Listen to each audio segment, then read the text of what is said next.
Welcome back, everybody. The college football season is winding down. This is episode 14 of the One-on-Ones podcast on the Field of 12 Media Network, presented by SportsBook. Now, this weekend is Rivalry week. The Heisman race is heating up. But let's recap. Yeah, but we're going to recap first. Before we get that, Coty, we're going to recap this past weekend in college football. I'm Harry Douglas. He's Coty Sensabaugh. We're going to start with a matchup in Columbus, Coty. I was there up close and personal. Michigan State versus Ohio State. And Coty, when I mean this one was over from start to finish. Listen, them three wide receivers that Ohio State has, man. Them three amigos. Listen, them three amigos a different breed, Coty. Hey, listen here, bro. Them jokers there. That's something I want to talk about on this show it's a trend that I noticed in college football. You don't see it as much in the NFL, but I'm seeing it more in college football. When you got three offensive skill players, whether it be two receivers, one running back, a running back, receiver, and a quarterback, if they can get 100 yards apiece, good luck stopping them. And the crazy thing about Ohio State is they got three receivers every single week that's going to get you 100 yards. You can bank on it. And anywhere from 20 to 30 receptions and at least 4 touchdowns. Like, they're in that every single week. Then you add in their running game with their two-headed monster running back.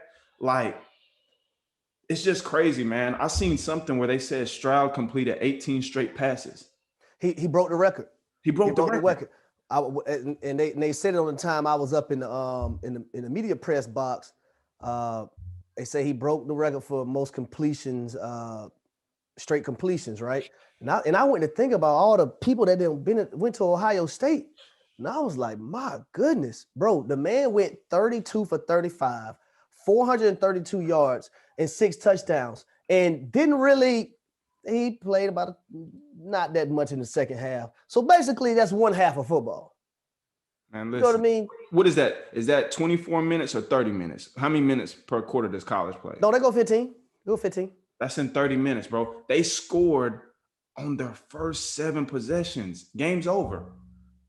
Listen, game's over. Bro, listen, I'm telling you right now. I'm sitting there witnessing it. And Michigan State, man, they messed up. They had a third down situation. I think it was first or second down. And Ohio State DBs played press across the board. Mm-hmm. So the inside and outside guy, it was like it wasn't a bunch formation, but the receivers condensed a little bit, right? Mm-hmm. So the outside corner and the inside corner on number 3 was like at probably about 4 or 5 yards. Mm-hmm. The middle corner, the slot guy, was playing like 3.5 yards, right? So they tried to run like a pick play. First of all, it bothered me because nobody at the wide receiver position understood the concept of the play and what to do to get each other open. Mm-hmm. And then secondly, the quarterback predetermined who he was throwing that football to before the play even happened. Because number 1 that was lined up outside came across the middle of the field, and there was no defender backside. Mm-hmm. All he had to do, basically, it was like a triple seam concept, but they got to it a weird way. All he had to do was just throw that football over to the left side of the football field, to that pylon, and that would have been a touchdown. That would have been a touchdown. But Ohio State, CJ Stroud took another step to the Heisman, and I think he has the easiest path now because that was a top 10 win. He showed out. They got another top 10 game this week against Michigan. And when they play, if they win this game, I'm just assuming this game, then they'll probably end up playing, if Wisconsin beats Minnesota, Wisconsin in the Big Ten championship game, they're probably going to be ranked in the top 10, if not top 11. That'll be 3 games in a row. He has to make a case to be the Heisman, man. Man, listen, and that's why I asked you. I said it's a race. Like, if anybody else is on his level for the Heisman race, please show me him. Because this young man has been playing out of this world. Like this last game, they scored on their first 7 drives. The week before that, if I'm not mistaken, they scored on their first 6 or 7 drives. Like, they're coming out the gates so fast. They're coming out like Mike Tyson back in his day. they coming out and they punching so hard and so fast, nobody can handle it. And I gotta give it up because I've been very critical of them. We talked about last week if Ohio State's defense can just be adequate. And when I tell you they cut Kenneth Walker, who I think is the best running back in the country, they cut his water off. He had 6 carries for 25 yards. And I know a lot of it may have had to do with them getting down with early. They had to get away from the run game. But still, when you hold a guy to that caliber to 25 yards, you doing the damn thing. And not only that, Harry, their defense had 9 tackles for loss and 12 passes defended. Like, that's active. That's guys running around, making plays. That's a defense whose sword is getting sharpened every day by playing against Stroud, those 2 running backs, and that hell of a trio at receiver. 12 passes defended is amazing for a defense. I'm going to tell you this. You want to know what I wrote in my notes? Defensively, D-line started the game off. They set the tone. Yes, sir. Tyreek Smith at defensive end, Zach Harrison, the other defensive end, Haskell Garrett. The first play of the game, bro, Michigan State runs the football. Haskell Garrett, they D-tackle, hit the guard with a swim move, got in the backfield, disrupted everything. Now, he didn't make the tackle, but he showed disrupted the play. Right. And then a few plays later, Michigan State tried to run a quick out, right? Zach Harrison, boom, batted it down. Mm-hmm. And then they tried to run a zone read. And Tyreek Smith, that's how I know the boy athletic as hell, man. Tyreek Smith, the quarterback's reading the end, so they're not blocking him. Mm-hmm. Right? They're not blocking. He's free. He screams down the line of scrimmage to go get the back. The quarterback keeps it. Where you think you're going? He adjusted himself and still made the tackle. Where you think you're going? And that's the most. They set the tone, bro. They set the tone. These DNs and outside linebackers that they have playing now are the best athletes on the field. To be able to change direction at the weight and height that these guys are and jump up or slide and go make a tackle or run down straight down the line and go get somebody from behind, it's out of this world. And that's why I wanted to shout out Ohio State's defense as a whole, but I'm glad you gave it up to their front guys, because as a former defensive back, we always used to say pass coverage and rush goes hand in hand. That's right. Sometimes when a DB makes the play, it's because one of those big boys up front got pressure and got his hands up and altered the throw. Sometimes when the big boys up front get a sack, it's a coverage sack because the corner of the safety held it down. So to see Ohio State putting it together, man, I hope this defense can – I don't know if they can play like this every single week because the way they played Saturday was crazy. But if they can just keep getting better and be adequate like we talked about, man, they can beat anybody. I think they can beat anybody because the way their offense scores is – I don't know if I've seen anything like it in college football, bro. Because it's consistent week in and week out. You know what else I want to do? I want to reach out to some of these colleges and tell them, hey, man, I got a little flat fee. Y'all let me know if y'all want me to come in and teach your receivers about leverage and about coverage and things to look for. There were so many times I've seen the Michigan State wide receivers. One guy had a delta route, right? An over route across the field. Mm-hmm. Now, if you line up at number 3 and the DB's in press coverage, you can't just run across the field. The DB just going to undercut your hip, and bet the ball down. To be honest with you, not to cut you off, as a defensive back at 3, the easiest route to cover is the over. Yeah. So I'm looking at the receiver just run over there, and I'm like, at what point are you going to stair step them or freeze them and look back at them to make them hesitate a little bit and then go over? No, they just running across over there. And I already mentioned the one about them not understanding how to pick certain guys and understand the concept of the play. So I'm like, bro, but it's stuff like this I'm seeing every week in college football. And Coty, you know how hands-on and technical I am when it comes to the game and getting open and getting your teammates open.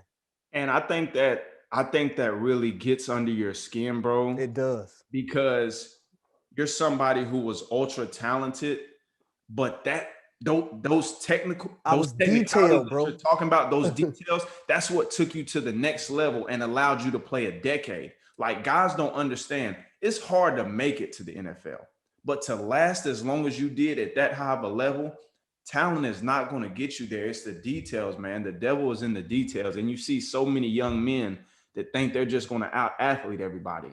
Don't work like that, man. Well, when you get to that next level, hey, them boy, you was the man at school, they the man at school over there. So what's going to separate you? The details and the little things. What you do when no one is watching. Man, how you do one thing is how you do everything. The coach told me that. Now I want to jump to another game. Alabama versus Arkansas. That game ended 42-35. But I will tell you this, Coty. If there's one person who's also in the race for the Heisman, it's Bryce Young. Yes, I think it's right now. I only think it's C.J. Stroud and Bryce Young. Everybody else will go ahead and go home. But those are the only two right now. I feel like ain't nobody else to New York on no free trip, man. And listen, I messed around and tweeted during the Ohio State game. Ooh, Bryce Young. I mean, C.J. Stroud making a hell of a case to be the Heisman. I think Bryce Young might have read your tweet. Well, listen, I thought he read it for real. The man went up 31 for 40, 550 yards, 5 touchdowns. He broke a record. He broke a school record for most passing yards. That's bananas in Alabama history. And it's like, damn, all the quarterbacks that done been in Alabama, like they got 3 in the NFL starting right now, doing extremely well. 3 of them that was on the same roster together. So it's like, man, the talent that's come through that school, and he's a true freshman, if I'm not mistaken, right? I think he's year 2. Okay, redshirt. Because he was there last year, but Mac Jones played so well. That is right. He couldn't get on the field. And think about that now. Mac Jones played so well that he couldn't get on the field last year. Mac Jones is balling, man. Doing a damn good job right now with the New England Patriots as well. But man, he has 2 receivers. Ooh. One who used to be at Ohio State, Jamison Williams. Boy, that joke 8 receptions, 193 3 tubs. And then Matchy the third, 10 for 173, 1 tub. Harry, I just talked about 3 guys getting 100 yards apiece. They damn near had 2 receivers get 200 apiece. If as a defense, if you allow that to happen, the game's over. Yeah. I don't care what the defense does. And something that I got to give credit to Arkansas for is, for the first time in a long time, they matched Alabama's physicality. And that's why the game was close. Oh, they did. Normally, Alabama comes in and punches them in their mouth, and Arkansas folds like a lawn chair. Listen, but that didn't happen this past week. They made Alabama's O-line, man, at times look like some kids now. Yes, and sir. That's another thing. If I'm worried about one thing with Bama, their O-line. O-line, man. Their O-line is struggling. I mean, they struggling. And defensively, I'm not used to Alabama giving up 468 yards, especially not to an Arkansas team. And you know what it was? They couldn't get off the field. Yeah. I want to say Arkansas was 10 for 19 on 3rd and 4th down. That's not winning football, and that's definitely not Alabama defense football. Nope. Traylon Burks, man, for Arkansas, 179, 2 touchdowns. And all I could think about, right, is that when, say Alabama beats Georgia and they get to the college football playoffs, you get matched up with a Ohio State, it's going to have to be a shootout. It's going to be these 2 phenomenal quarterbacks and those 3 receivers and those running backs versus Bryce Young and being a phenomenal quarterback and those 2 receivers and Brian Robinson at the running back position. And whatever defense can get a stop, Or whoever gets the ball last. Because, man, I want to see Georgia. I want to see Georgia, Alabama, and Ohio State in the college football playoffs. I do. I want to see those 3 teams. The 4th team, I really don't care who it is. But those 3 teams, man, I think they're the 3 best teams right now in college football. Hands down. And the show and the performances that these young men are putting on week in and week out. And I think that's so special because we see not only at the college level, at the NFL level, we see a lot of guys that aren't consistent. One week they may show out. The next week you don't even know they're playing. You think they're inactive. The performances that these young men are putting on week in and week out is special, man. And I think that just speaks to their level of maturity, their level of preparation, and their level of attention to the details, like we talked about earlier. Like, yep. Because these guys are 19, 20, 21, 22 years old. Like, I don't want to call them kids, but think about it. We're in our 30s now. Like, looking back on how we acted and stuff we did in our early 20s, we was kids, bro. You know what I'm saying? So, boy, just to see these young men having this much success at an early age and they're continuing, it's like they're so hungry and they're so dedicated to the grind, and that shit shows. So to the young high schoolers, middle schoolers, anybody that's not in college yet that's listening to this, man, watch those guys, man, because they're doing it the right way and they are going to play in the NFL for a long time. Yeah, and we just talked about Ohio State and Bama. I've seen both of their facilities. I was just at you walk around Bama facilities and you say, okay, hell, how do people not commit here? You go. I was just at Ohio State's facilities and I'm looking around and I'm like, how do you not? You walk in, and then when you first walk into the Woody Hayes Athletic Center, okay, you walk into the Heisman trophies in the national championships. That's hard. I got it on my video. I got it on my video, man. I had it recorded because I'm looking, and hell, I didn't been there, done it. I'm like, wow, what is going? So imagine stepping in there at 16, 17 years old. Bro, I don't know how they don't commit to these schools, man. When you walk into the facilities, and number one, they're top notch, they're the best in college football, and then you see all those Heisman, you see all those national championship trophies. It's just something rushed through your blood, man. Like, oh. Right.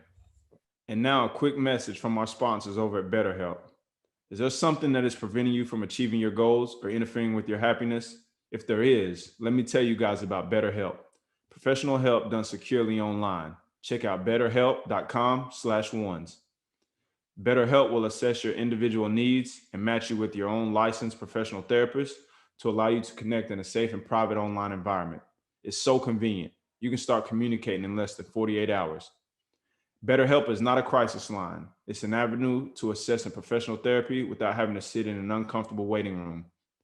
BetterHelp has licensed professionals who specialize in depression, stress, anxiety, as well as relationship and grief counseling. You can message your counselor at any time and get timely, thoughtful responses. Plus, you can schedule weekly video or phone sessions. Find the particular expertise you need online. Don't limit yourself to the counselors located near you, and do it in a manner that is more affordable than traditional offline counseling. Financial aid is also available. So many people have been using BetterHelp that they are recruiting additional counselors in all 50 states. I want you to start living a happier life today. As a listener, you'll get 10% off your first month by visiting betterhelp.com/ones. Join over the 1 million people who have taken charge of their mental health. Again, that's BetterHelp, HELP.com/ones today. But I'm gonna get to a third team, man. A third team who finally, this third team, man, has been outside of the top four the first 2 weeks. Mm-hmm. But I thought they got a big win. I thought they got a big win against SMU. Cincinnati is who I'm talking about. And for the first time in 5 weeks, Coty, this team played a complete game and looked the way we all wanted them to look. Mm-hmm. First play of the game offensively for Cincinnati and Desmond Ridder, 53-yard touchdown. And I love the play design, right? They got into a formation when they knew SMU was going to be into quarters coverage, right? Coty, you got two receivers to one side. What's the safety's responsibility on number two? If number two go vertical, you got him. Got to take him. Got him. That's all you. So not a corner one-on-one with the receiver. Cover zero. Bro, and he was a freshman too now, so he a young cat. So you can only think about, he'd probably think, oh, hell, here we go. When I said cover zero, listeners, corner got to be inside. You got to protect your inside. If they run a comeback or an out, tackle the catch. You give him that. Be inside. Man, he hit him with a little lean, a little nod, and hit that post. Touchdown, first play of the game. But I was more impressed. SMU came in highly rated offensively, right? Mordecai, they quarterback. They throw the football around. They do some good things. Not against. I couldn't tell. Boys had 66 yards. So the secondary guys, Gardner. We had Kobe Bryant on our radio show after the game, man.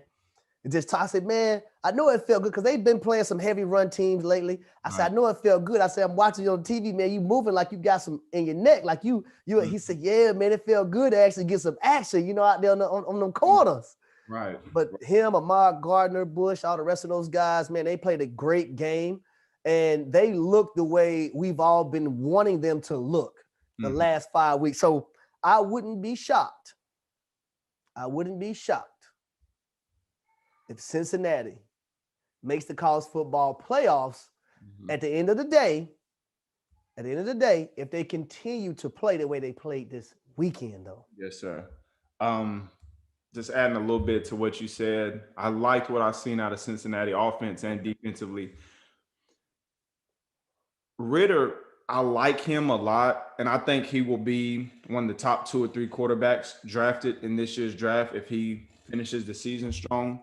What I really like about him is he takes what the defense gives him. I love that. He doesn't try to hit a home run every play. Now, if the home run is there, he's going to take it. But if he has to check it down and let his back make somebody miss, he's going to do that. And I think that's why he's so efficient. And I think that's why they're, doing what they're doing. But something else that caught me off guard about him is that guy's stride is impressive. Oh, he can run that ball now.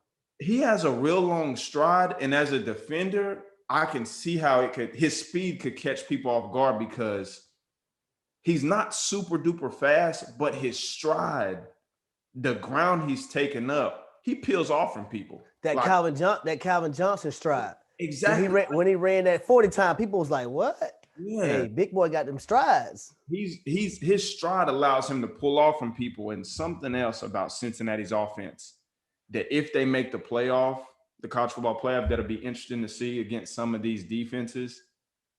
Their offense, their passing game especially, is built on timing. It's literally like when the play is called, he's like, 3 seconds, get it out. 5 seconds, get it out. 4 seconds, get it out. It will be interesting to see moving forward if they make the college football playoff, if they play against Alabama, Ohio State, Georgia specifically, with that front seven, what that timing will look like and how these coaches will play chess with each other to put their guys in the best position. That's something that I'm looking forward to because Cincinnati's offense is timing. It's a rhythm. And that's one of the things that kind of, I won't say worried me about Cincinnati, but you know how most of these teams have a guy that if they get in trouble, hey, I need you to get open.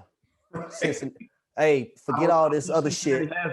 Forget all this other shit. I need you to get open. I need you to make a play for me. They don't have that.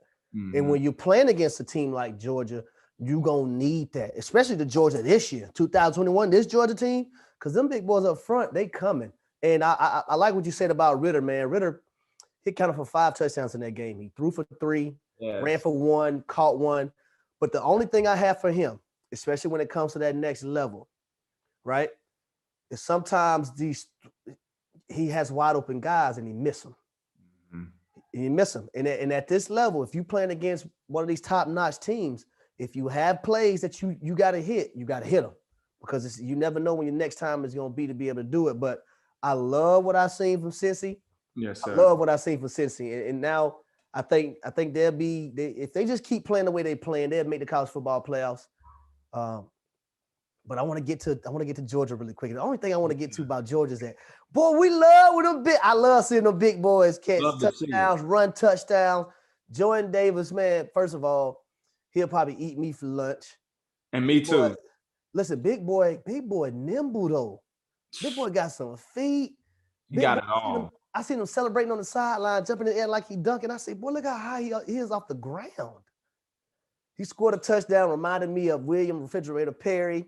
Mm-hmm. But not only that, big man got up on that ladder at the end of the game, went to the band with my little stick. Let me get my little stick, Cody. Went up over there. Big boy went over there conducting that band like this. Doom, boom, boom, boom, boom. Doom. I say, boy, big man got talent. The more you can do, Cody, the more you'll be around. The big man can conduct business. Yes, sir. What I enjoyed most about that touchdown from him is after he scored the touchdown, a lot of times if a running back scores a touchdown, they'll go in the end zone, they'll jump in the air, and the lineman will push them up like to make them higher. Big boy jumped in the air and flexed, and the running back did it for him that was split out wide. And that just spoke volumes to me as a fan watching it, because it's like those guys get it. It's the little things, man. It's the little things, and they rock with each other. They happy for one another. They don't care who get the glory. They're excited for one another. That small gesture leads to people who know the game and understand the championships, bro. That's championship caliber football. That small action right there. But man, that guy, you know who he reminds me of? He reminds me of a bigger Christian Wilkins. Okay, yeah. Christian Wilkins is athletic and nimble like that, but this cat here he got some more pounds than Christian Wilkins. It's a power too, boy. Big boy. It's a power. You know what I'm saying? But man, shout out to Georgia. They keep busting ass, man. Now, team for me, man, that's lurking. It's a team that Cincinnati actually beat. They only lost came to Cincinnati, Notre Dame, man. They're looking better each week. The O-line is playing. Those young guys are finally coming together. Quarterback Jack Cohen, he's doing better. Kyra Williams, the running back, he's actually getting running lanes. I love their tight end, Michael Mayer. They call him Baby Gronk. Listen, his release game is so serious, man. I was watching him earlier in the season versus press coverage in games. His release game is serious. He had a good game against Tech. Their defense is getting better. If they can get Kyle Hamilton back, if they can find a way to get into the college football playoffs and get Kyle Hamilton back, their safety who's going to go top 5 in the draft, it's a team that could be pretty scary, man. A team that could be pretty scary. It'll be interesting to see what happens between them and Cincinnati. It'll be. And here's the thing with Cincinnati and Notre Dame that's scary too. Say Cincinnati loses to Houston in a championship game if they play each other, right? They have one loss, non-conference champion. Notre Dame continues to win, one loss, non-conference champion. Do they jump Notre Dame over Cincinnati and say, forget this head-to-head? Right. Notre Dame is playing the better football right now. That's something people need to look out for, because it can get crazy down the stretch if those type of things happen. That's a tough one, because I see it from both sides. Yeah. But as a former player, it's like, yo, if we had the head-to-head and we busted their ass, that gotta mean something. You know what I'm saying? It's different if you don't have the head-to-head and you're just going off of other games and who's playing better at the. But I tell you, Coty, this Notre Dame team, when they played them, is a different team. It's not the same Notre Dame team now. So with that being said, you also don't want to crucify the team who maybe didn't start off hot, but they keep ascending when it matters most. You know what I'm saying? So it's a double-edged sword. You got arguments from all kind of angles on it. Definitely. At the end of the day, the committee gonna be the one getting yelled at. Oh, absolutely. They gonna be getting yelled at, man. They got their hands full this year and I think the reason why they have their hands full is because nobody in the ACC did what Clemson has been doing for the last however many years. Because if Clemson is if Clemson is undefeated, if Clemson just has that Georgia loss, we're not even talking about Cincinnati and Notre Dame making the college football playoff. You know what I'm saying? So, and I'll tell you another thing that's interesting to me is that if Wake Forest could have found a way to continue to be undefeated, and I know we wrote off the ACC early, they had a chance. They would have had an argument. If they would have found a way to remain undefeated, it's no way the committee could have been like, okay, we just gotta ignore this undefeated Wake Forest team. And it's no way they could have got ignored. It's crazy because this just happened in the last 2 weeks. Yeah. So going back to Notre Dame, like, it does matter what you're doing late in the season. You know what I'm saying? Like, you want to be a team that's clicking and is hot at the right moment in time. I mean, hell, look at the Tampa Bay Buccaneers last year.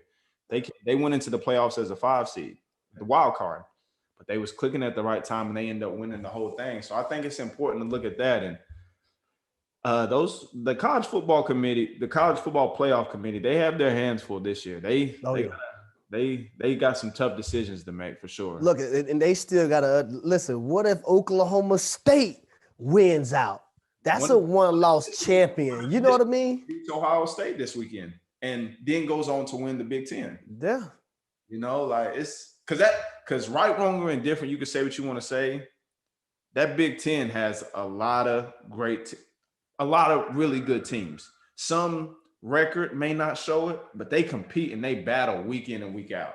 Well, teams like Cincinnati, I will say Notre Dame, they're lucky that they're not eastern part. Yeah, they're lucky. They're the eastern part of that division kind of wiped each other out. You know what I mean? Because just say Michigan didn't lose to Michigan State and they're going into this game undefeated, and then their only loss happens to be to Ohio State. They're getting in the playoffs. Right. You know what I'm saying? They get in the playoffs. And then you still have a Wisconsin that can make it hell for somebody if they make it to the Big Ten championship game. So say Wisconsin mess around if they make it to the Big Ten championship and knock off whoever comes from the East. Right. The Big Ten might not get nobody to go to the playoffs. Exactly. So it's still a lot of craziness that can go on. Last game we want to touch on before we get into some betting things is Clemson. Yes, sir. Beat Wake Forest, and Clemson, they still have a path to make it to the ACC championship game, man. And that's crazy to think about how their season was a roller coaster ride. And they rode the running backs though. Kobe Pace, Will Shipley. Between the two of those guys, Cody, they had 303 yards and 4 touchdowns between the two. That young offensive line is figuring it out too. They're figuring it out as well. I think you got to start at the head of the snake. I think you got to give it up to Coach Sweeney. He never wavered in his confidence in his team. He said, we're going to figure this thing out. And I think if this Clemson team can somehow sneak into the ACC championship, no matter what, I think the way they're finishing the year, hopefully they finish on a high note and win out no matter what happens with Wake Forest or anybody else. But I think this season will be a success for this team because all of the ups and downs with the injuries, the questions, all the people they lost, you really see this team forming with the offensive line, with the running backs. I'm loving what I'm seeing, and I think he's been the biggest spark to Clemson's offense. Bo Collins, the receiver. Yes, I'm glad I had him in my notes, Cody. I had him in with my paper. I had him in my notes, Cody. And I had him in my notes, man. And seeing him succeed brings so much joy to me because, I went to Clemson, but I had a chance to speak on a symposium right before training camp to these young men. And he came up to me after, and we chopped it up for about 10 to 15 minutes. And after this symposium, like a day or two later, his mom actually wrote me on Instagram and basically was just telling me, I appreciate you pouring into my son. He came to Clemson all the way from Cali because he felt like it was a family atmosphere. And the fact that you have left school and your roommates that was there speaking with me have left this school, went on to the NFL, and are still coming back pouring into these young men, it makes me realize my son made the right decision. So that meant a lot to me because speaking at that symposium, he was one of the brightest young men that I talked to. Like, he just stood out, but I didn't know him. I had never seen him play. I didn't know him or anything. And I'm looking at the Clemson coaches like, what took y'all so long to get this young man on the field? And not just on the field, but put him in the slot. Anybody who watched Clemson at the beginning of the season realized, as great as Justin Ross is, he's one of the top receivers in the country. He's a Z next. He is not a slot guy. And you did it at the highest level. There's a difference between playing outside and playing inside. Yep. Since they put Bo Collins in the slot, Big Cinco, he has moments. He's still struggling, but he has moments where he looks amazing. And it's like, these two young men went to high school together. They have synergy. Put them out there and let them get together. And once again, that running attack, and it goes back to what I was saying earlier. If you can get 3 guys on offense that can get you 100 yards, 100 yards rushing, 100 yards receiving, and another guy, 100 yards rushing or 100 yards receiving, it's going to be hard for a defense to stop that because A.T. Perry and Roberson for Wake Forest, they did their thing. Sam Hartman, he did his thing. I know he threw a pick, but like Clemson hasn't been losing because of their defense. They've been losing because of their offense. And if their run game is able to give you 200 yards and they give you 150, 200 passing, it's going to be tough to beat those guys, man. And I also, before we get off Clemson, I got to give it up to their defense because they had 7 sacks, 10 tackles for loss, and 10 passes defended. That's active. Like, that's winning football. And you pair that with that rushing attack they had, man, Clemson can't compete with anybody. And it's great to see it at this point in the season, but it's like, yo, what if they would have been playing like this earlier? You know? But it's like, it's a marathon, it's a journey. It's happy. It's great to see as a fan and as an alumni, Clemson on the rise, getting back to what we was expecting from them earlier. And I'm gonna tell people, man, watch out for Clemson next year. Well, see, and that's what I want to get to really quick. What they're doing right now, how they're surging at the end of the year, that's going to carry over to the off season. That's going to carry over to next season, because see, this season was a year of adversity and getting through it. Mm-hmm. Now they know how to handle that adversity, because Clemson has been on top for a while. You know what I mean? Yes, now they I won't say they got humbled, because it's not like they were cocky. You know what I'm saying? But they got brought down a little bit. Right. But now they starting to they found their way, man. They fought through it. They didn't waver. They got through it. They faced it. They're winning, and I would like to see them finish the year on the high, man, because that's gonna carry over to the next season. It's gonna carry over. I'm telling people, man, if Clemson somehow gets in the ACC championship, they've been there before. They know what it takes to win. Yep. And I also, before we leave this, I want to give it up to the Clemson seniors, who after Saturday, their record at home is 33-0 in their career. I gotta give it up to those seniors, man. Golly, 33-0. Must be nice. They ain't lost a single game at home. Yeah, that's crazy. That's special, man. Congrats to those seniors. Yeah. Give it up to Sweeney. And also, man, Tony Elliott. I know he's received a lot of backlash. Shout out to Tony Elliott, man. Those young men are headed in the right direction. And Will Shipley's a true freshman. Yeah. Bo Collins is a redshirt freshman. Yeah. Yeah. Oh, they're not going nowhere now. They're not going nowhere. They're going to have recruits coming in, too. They're not going anywhere.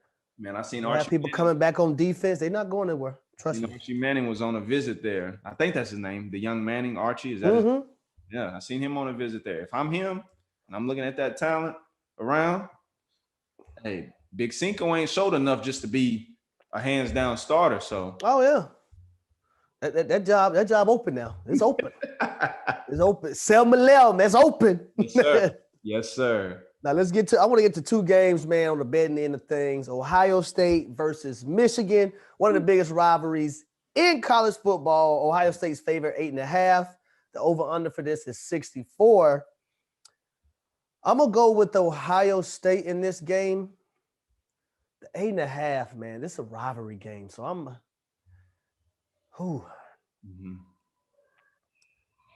going to take it. I'm going to take Ohio State 8.5, but I'm going to go with the over 64 too. I'm going with you, man. Ohio State, they be scoring on their first 7 drives. Like Michigan, I'm telling you. Hey, we're going to know everything about Michigan, them first 2 or 3 drives defensively for them. We're going to know everything we need to know. I'm not worried about Ohio State starting slow. That's for damn sure. So I'm going Ohio State. I'm going over 8. You said 8.5? Yeah. I'm going over 8.5, and I'm definitely going over 64. Now I'm trying to figure out, man, this game, like Ohio State O-linemen, they got hell on their hands now with them 2 defensive ends, Hutchinson and Ojabo. So if they can keep CJ Stroud clean, Ohio State gonna win the game. They're gonna win the game. Yeah, it'll be interesting to see that, because those 2 guys, we talked about it last week, those 2 guys can change the whole landscape. So, and then the second one, Alabama versus Auburn. Alabama's favorite by 19.5. The over-under is 55.5. I'm gonna go with the under in this one, and that's just too many points. I got Bama winning, but that's just too many points for this rivalry for me. So I got Bama winning, and I'm going under 55.5. But now I'm not taking the 19.5 point spread. Right. I got Alabama winning. I see them winning by 2 to 3 touchdowns. And the reason why I say that, because I think Bryce Young is going to be Bryce Young, but I'm expecting a big game out of that Alabama defense. I think Bo Nix is gonna have a long night. Well, no, I don't think he's not playing. You know, it's gonna be TJ Finley. He transferred from TJ Finley transferred from LSU, but he can play too though. So I was trying to tell a lot of people like Bo Nix is not playing. I say, okay, I understand Bo Nix not playing, but let's not act like the guy TJ Finley didn't start last year or something for LSU now. This is no knock on TJ Finley, but I think what Alabama defense, how Nick Saban and their defensive coordinator is going to have those young men ready to play. We just talked about how Alabama was, their defense gave up 10 for 19 on 3rd and 4th down last week. I don't see that happening 2 weeks in a row. I see Alabama getting back to what we know their defense has, and I see them getting off the field. Here's another thing I think Nick Saban going to bring up to this team. So 2019, right? Yep. Same scenario. They lost to LSU, so they didn't have a chance to play for the SEC championship game. But if they would have beat Auburn at Jordan Harris, at Auburn again, they would have made the college football playoffs.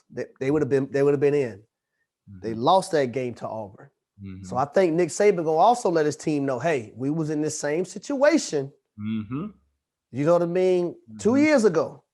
And we went down here and Auburn punished him. I mean, punished him. Little guy Shivers, I think that's how you pronounce his name.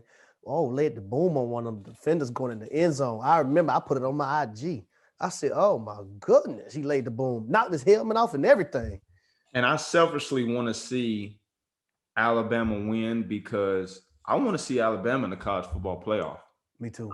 I want to see it, bro. Yeah, I want to see it. So I know people tired of seeing Bama, but I want to see good games. I want to see competitive games. I don't want to see people get blowed out. Yeah. We want to see the best. And that's what makes us nervous. And just being honest about Cincinnati getting in there or Notre Dame getting in there. Like, because those three teams that we talking about, if they make it, I'm not saying Cincinnati and Notre Dame can't compete with those three teams, but they ain't seen nothing like these, like Alabama, Georgia, or Ohio State. Like, I want to see good football, man. I want to see the best teams play, and I think those are the three best teams. So. Facts. I want to thank all the viewers, all the listeners. Thank y'all, man, for joining us. That will complete episode 14. And like I said before in a different episode, we out like 4 flats. Peace.